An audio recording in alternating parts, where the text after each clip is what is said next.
कितना भी अगर कोई वास्तु दोष बता दिया, पितृ दोष बता दिया, काल सर्प दोष बता दिया, कितना भी अगर कोई दोष बता दे, तो पीपल का जो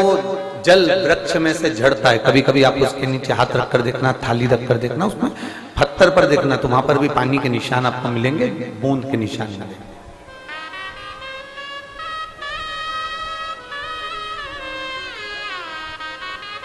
मात्र उस पीपल के वृक्ष के जल की एक बिंदी, एकमात्र बिंदी, शंकर भगवान का जो शिवलिंग है जलाधारी है, चरण है, गणेश कार्तिकेय का स्थान है, अशोक सुंदरी का स्थान है, और प्रत्येक जलाधारी में से पानी बीच में से आकर नीचे की ओर गिरता है, नीचे की ओर गिरता है। आप लोगों के स्मरण में हमने पहले भी बताया कि राइट में किसका स्थान है? गणेश जी का, लेफ्ट में कार्तिकेय, बीच में अशोक सुंदरी। ये क्या है? पार्वती जी का हस्त कमल, शिवलिंग, और ऊपर से जो जल एक एक बूंद शंकर जी के शिवलिंग पर गिर रहा है, वो शंकर जी की 5 लड़कियां जया, विषहरा, शामली बारी, दौतली और देव, शंकर जी की 5 लड़कियों एक एक बूंद पानी शिव जी पर गिरा। जहां जल नीचे गिरता है उस स्थान से जहां तक जल बहकर जा रहा है, उस स्थान तक 33 कोटि देवताओं का स्थान, 33 कोटि देवताओं का स्थान। अब जहां पानी आया, जहां नीचे गिरा, उसके बीच में जो स्थान होता है, आप लोगों ने देखा है कि नहीं देखा? जिनने देखा है जरा हाथ उठाओ। ये पानी जैसे यहां तक आया और यहां के बाद नीचे गिरेगा, तब वो नाली के माध्यम से बाहर जाएगा। तो जितनी दूर यहां से वो नीचे की ओर जो गिर रहा है, यहां से वो नीचे की ओर जो पानी जा रहा है, ये जो स्थान होता है, ये हमारे 3 दोषों को निवारण तुरंत कर देता है। एक हमारा पितृदोष, एक हमारा काल सर्प दोष, और एक हमारा वास्तु दोष का निवारण ये तुरंत करता है। और ये तो हमने केवल आपको शिव महापुराण के माध्यम से बताया कि ये 3 दोष का निवारण कर देता है, पर यदि कभी आप ध्यान से लिंग पुराण को पढ़ेंगे,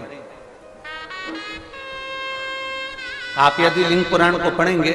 और गीता प्रेस गोरखपुर की लिंग पुराण को लाकर यदि आप पढ़ते हैं, या गीता प्रेस गोरखपुर की शिव अंक को भी आप अगर पढ़ेंगे, उसका नंबर हमारे स्मरण में नहीं आ रहा है, शिव अंकों को भी अगर आप पढ़ेंगे तो उसमें भी आपको वर्णन मिलेगा कि हम तो केवल 3 दोष का बता रहे हैं, पर हमारे शास्त्र तो यहाँ पर और भी दोषों का वर्णन कर रहे हैं। जैसे किसी ने बता दिया आपको शनि का दोष है, किसी ने बता दिया मंगल का दोष है, किसी ने बता दिया आपको केतु का दोष है, किसी ने बता दिया आपको राहु का दोष है, किसी ने आपको कह दिया कि बृहस्पति का दोष है, किसी ने कह दिया आपको ये वाला दोष है। दुनिया के जितने दोष पीपल के वृक्ष के झड़ता हुआ जल की एक बूंद का स्पर्श, भले वो सूख गई हो, उसका एक स्पर्श मात्र जहां पानी नीचे की ओर गिर रहा है, उतनी परिधि, उतनी जगह के बीच में जहां से पानी गिरता है, बस उस स्थान पर अगर वो उंगली अपना नाम और गोत्र का स्मरण कर कर भी लगा दी जाए और एक लोटा जल चढ़ा दिया जाए, तो ये जितने दुनिया के दोष हैं वो अपने आप समाप्त हो ही जाते हैं। शंकर की बोल बम का नारा है। और अच्छे से समझ लो, जरा ध्यान में आ जाए आप लोगों के, नहीं तो गलत कर बैठो तो बहुत स्मरण रखिएगा। शिवलिंग जलाधारी, जलाधारी में से पानी बहता है, नीचे की ओर जाता है। जितना मोटा शिवलिंग की ये जलाधारी होती है, उसमें से पानी जहां नीचे गिरता है, जितनी भी मोटी हो, उसमें कहीं पर भी आप बिंदी लगा सकते, कहीं उस स्थान पर आप कहीं पर भी उस बिंदी को लगा सकते। कोई कह दे तुमको कि तुम्हारा मंगल गड़बड़ है, कोई कह दे तुमको तुम्हारा राहु गड़बड़ है, कोई कह दे तुमको तुम्हारा केतु गड़बड़ है, कोई तुमसे कह दे तुम्हारा बृहस्पति गड़बड़ है, तो समझ लेना कि हमारे ग्रह की दशा को सुधारने के लिए ये जो स्थान है, बस उस स्थान पर एक बिंदु एक।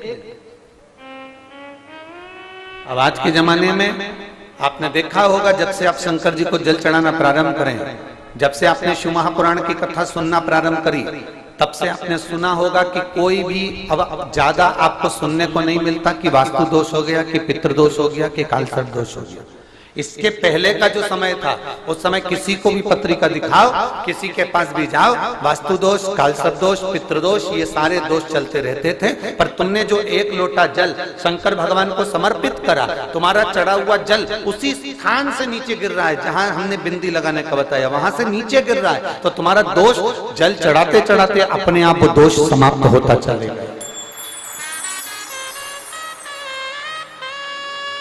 सारी समस्या का हल एक लोटा। आप जो भगवान शंकर को समर्पित कर रहे हैं,